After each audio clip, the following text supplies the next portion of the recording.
पियाई बपियावा कामा जोर के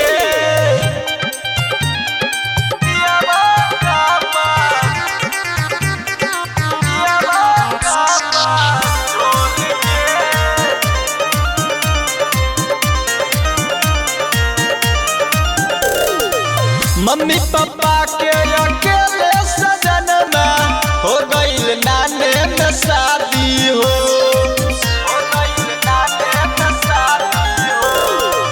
मम्मी पापा के अकेले सजन में हो गईल नाने में शादी हो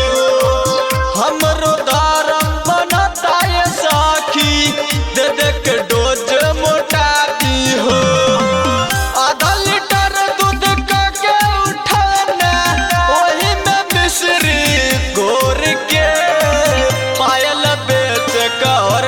पियाई बपियावा कामा जोर के गहना बेच कहरलिस पियाई बपियावा कामा जोर के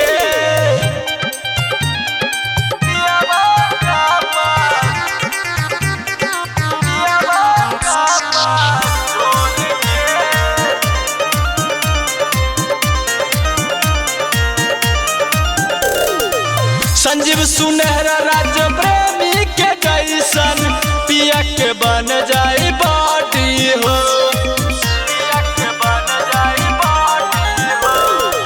संजीव सुनहरा राज प्रेमी के जैसन पिया के बन जाई बाटी हो राइटर नरेंद्र संग खूब खेलब हम सेज परोज कबड्डी हो गायक लब खूब